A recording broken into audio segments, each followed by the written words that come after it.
जय श्री कृष्णा भक्तों।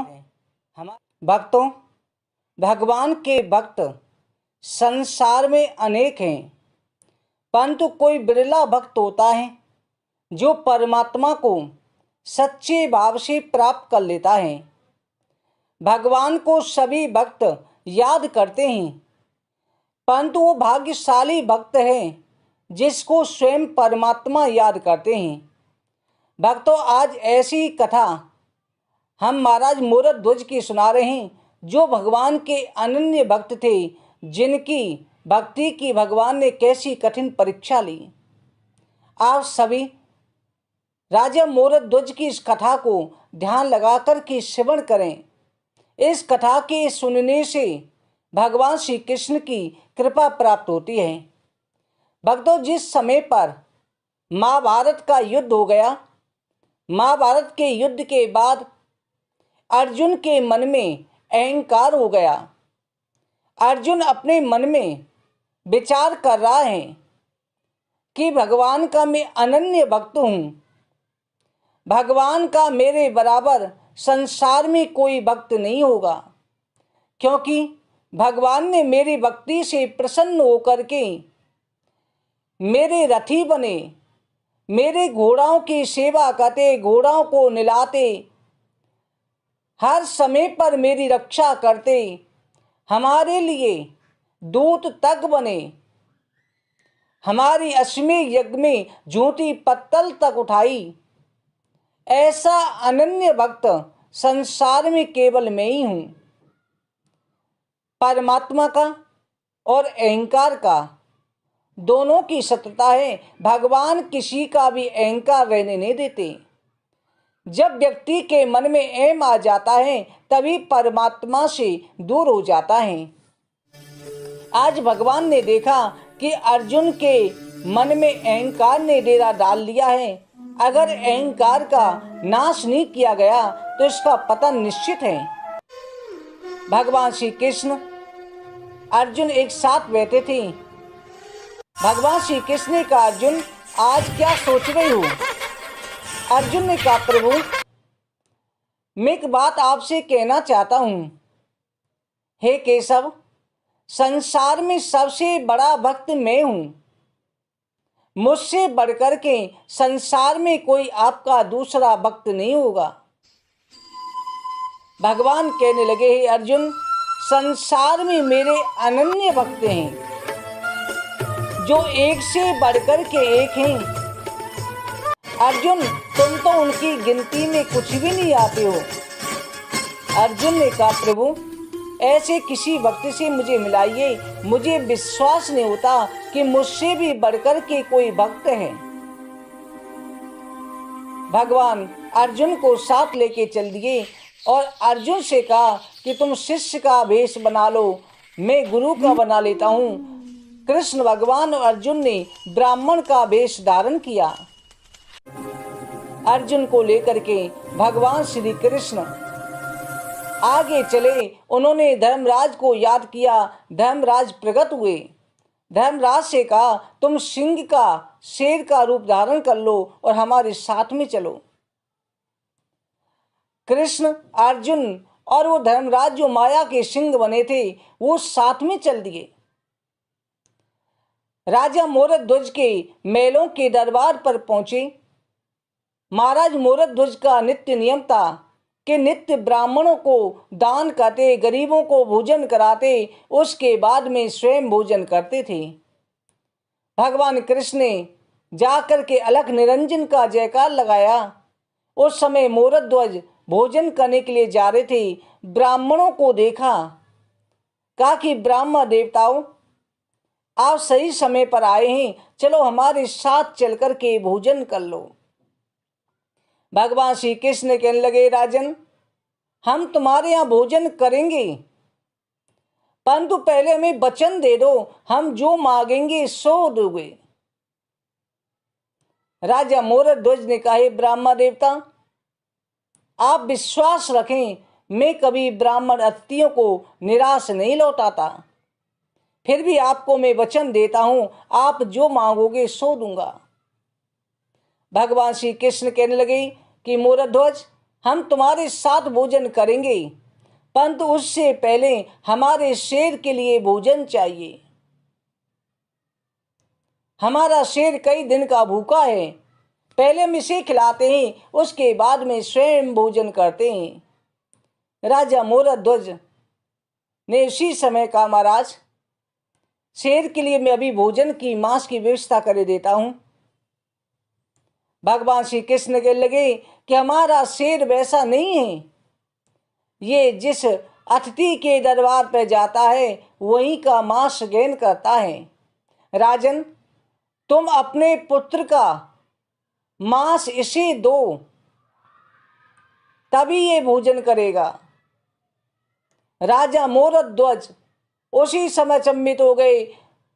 उनको एकदम घबराहट हुई, ये कैसी ब्राह्मण देवता हैं जो ऐसी याचना कर रहे हैं। सभी सभासद एक दूसरे का मुख देखने लगे, परंतु वचन दे चुके थे। भगवान श्री कृष्ण कहते हैं कि राजन, या तुम ब्राह्मणों को मना कर दो कि तुम वचन की पूर्ति नहीं कर सकते, या अपने इकलौते पुत्र का, तुम्हारी एक ही संतान है, उस संतान का मांस मेरे शेर के लिए अर्पित करो, उसके बाद भोजन करेंगे। राजा मोरध्वज की आंखों में आंसू आ गए कि मेरा धर्म जाता है, मैं क्या करूं। रानी के पास पहुंचे। रानी ने कहा, महाराज क्या किया जाए। उसी समय राजा का पुत्र रतन वहां पर आया, आकर के कह रहा है, पिताजी ये शरीर भी आपका दिया हुआ है, जो शरीर पिता के धर्म की रक्षा नहीं कर सके उस पुत्र का जीवन बेकार है। पिताजी आप मुझे शेर के आगे डाल दो। राजा की आंखों में आंसू आ रहे हैं कि धर्म गया तो वापस नहीं आएगा। आज देवता भी आकाश में खड़े होकर के देख रहे हैं कि प्रभु कितनी कठिन परीक्षा ले रहे हैं। भगवान श्री कृष्ण ने कहा, राजन आप वचन देने को, वचन की पूर्ति को तैयार हो। राजा मोरज ने कहा, प्रभु जैसी आपकी इच्छा, मेरा पुत्र अर्पित होने के लिए तैयार है। भगवान कहने लगे कि अपने पुत्र को आप स्वयं अपने हाथों से टुकड़े करोगे। अपने इकलौते पुत्र को आप राजा रानी दोनों मिलकर के आरी से चीरें, अपने हाथों से चीरो राजन।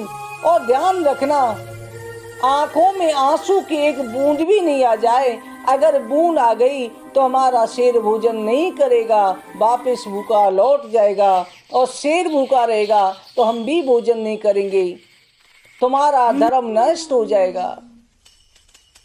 आज राजा बड़ी विपत्ति में पड़ गए हैं, परंतु दरबार पर आए हुए अतिथियों को निराश कैसे लौटाएं। आज धर्म की रक्षा कैसे करें। रोहित तैयार होके आ गया, बैठ गया, पिताजी मुझे चीरो। आज राजा मोरध्वज उनकी रानी आरा लेकर के बैठे, आंखों में आंसू ला नहीं सकते। भक्तों कितनी कठिन परीक्षा, ऐसी कठिन परीक्षा। आज पूरा ब्रह्मांड हिल रहा है, सभी देवता आकाश में खड़े होकर के देख रहे हैं कि प्रभु इतनी कठिन परीक्षा। अर्जुन की आंखों में आंसू आने वाले हैं कि नारायण ऐसी परीक्षा, ऐसा भक्त। राजा मोरध्वज रानी ने आरे चलाया, रतन कुमार के सिर पर आरा चढ़ा, रोया नहीं, हंसने लग गया। राजा ने कहा, बेटा तू इतने दुख में भी हंस क्यों रहा है। पर पिताजी आज मेरा जीवन धन्य हो गया, आज मेरा जीवन सार्थक हो गया कि मेरा शरीर पिता के काम आ रहा है। जिस माता पिता ने जन्म दिया उनका धर्म आज मैं बचा रहा हूं। धन्य है रोहित, देवता प्रणाम कर रहे हैं। राजा रानी ने रतन कुमार के शरीर के 2 टुकड़े कर दिए, शेर के आगे रख दिया। शेर ने उन्हें ग्रहण कर लिया। राजा रानी रो भी नहीं पा रहे। कहा, भगवान अब तो भोजन कर लो। भगवान ब्राह्मण के वेश में कह रहे हैं, राजन 5 थाली लगा के तैयार करो, भोजन की 5 थाली लगेंगी, हम आप एक साथ भोजन करेंगे। राजा ने 5 थाली लगवाई। राजा रानी बैठ गए, कृष्ण अर्जुन बैठ गए। एक थाली रखी हुई है। राजा मूरध्वज कह रहा है, भगवान ये थाली किसके लिए है? भगवान श्री कृष्ण कह रहे हैं, राजन भोजन शुरू कर रहे हैं, अपने बेटे को आवाज तो दो, आपका बेटा कहां पर है, वो तो आकर के भोजन कर ले। राजा से रुका नहीं गया, आंखों में आंसू अब आ गए। कह रहे कि ब्राह्मण देवता, आप कैसी बातें कर रहे हो, आपने तो अभी हमारे हाथों से रत्न के टुकड़े करवाए, शेर ने खा लिया, और कहते हो कि उसे आवाज दो। भगवान कह रहे हैं, राजन या तो अपने बेटे को आवाज दो, नहीं तो हम भोजन नहीं करेंगे, उठ के जा रहे हैं। राजा ने रोते हुए आवाज लगाई, बेटा रतन। पहली आवाज कुछ नहीं हुई, दोबारा आवाज लगाई, बेटा रतन। वहां से आवाज आई, हाँ पिताजी अभी आ रहा हूं। खेलता हुआ आया और आकर के भोजन की थाली पे बैठ गया। राजा ने सब कुछ देखा। राजा ने हाथ जोड़े, प्रभु आप हैं कौन? हमारे हाथों से हमारे बेटे के टुकड़े कराए, हमारा बेटा जीवित भी कर दिया, आप हैं कौन? उसी समय कृष्ण भगवान अर्जुन के साथ अपने रूप में प्रकट हो गए। जो सिंह था वो धर्मराज के रूप में प्रकट हो गया। देवता फूलों की बरसात करने लगे। राजा ने सामने द्वारकाधीश को देखा, चरणों में गिर पड़ा, हे नारायण, हे गोविंद, आज आपने मुझे दर्शन देके कृतार्थ कर दिया, मेरा जीवन धन्य हो गया। आप जैसा दया का सागर कौन हो सकता है, जो मुझ जैसे तुच्छ भक्त का भी ध्यान रखता है। भगवान ने कहा, राजन तुम्हारी भक्ति से मैं प्रसन्न हो गया हूँ, तुम्हारे मन में जो भी इच्छा हो मुझसे वरदान मांगो, पुत्र मैं वरदान देने को तैयार हूँ। राजा ने कहा, प्रभु मुझे केवल आपकी भक्ति चाहिए और कुछ नहीं चाहिए। अगर आप देना ही चाहते हैं तो एक वरदान मैं चाहता हूं। भगवान ने कहा, राजन मांगो, क्या वरदान चाहिए? राजा ने कहा, भगवान मैं ये वरदान चाहता हूँ, जैसी परीक्षा मेरी ली वैसी परीक्षा किसी भक्त की मत लेना, नहीं तो सभी का आपसे विश्वास उठ जाएगा, कोई आपकी भक्ति नहीं करेगा। कोई ऐसी कठिन परीक्षा नहीं देगा, लोग आपकी मूर्ति उठा के फेंक देंगे, पर ऐसी परीक्षा नहीं देंगे, आपकी भक्ति ना करेंगे। आप केवल द्वारकाधीश हैं, बाल गोपाल हैं, नारायण हैं, आप इन रूपों में तुलसी के पत्ते से प्रसन्न हो जाओ, प्रेम से प्रसन्न हो जाओ, पर ऐसी कठिन परीक्षा मत लो प्रभु, मत लेना।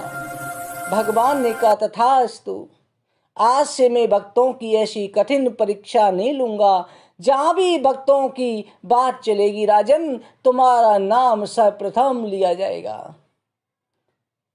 अर्जुन भी भगवान के चरणों में गिर पड़ा, प्रभु आज मैं समझ गया, ऐसी कठिन परीक्षा मैं नहीं दे सकता। मेरा एक पुत्र अभिमन्यु मरा तो मैंने संगार करना शुरू कर दिया, अपने आप को रोक नहीं पाया, और इनके हाथों से आपने ऐसी कठिन परीक्षा ले ली। प्रभु मैं तो कुछ भी नहीं हूं, एक तुच्छ सा सेवक हूं। भगवान ने कहा, अर्जुन मेरे अनंत भक्त हैं, अनंत भक्तों के बारे में पूरा जीवन बीत जाए तब भी तुम समझ नहीं पाओगे। जगह जगह मेरे अनन्य भक्त हैं, जिन भक्तों से मैं तुम्हें आगे चल के मिलाऊंगा। इस तरह से भक्तों, राजा मूरध्वज की भगवान ने परीक्षा ली। जो इस कथा को श्रवण करते हैं उन्हें नारायण की कृपा प्राप्त होती है। बोलो केशव भगवान की।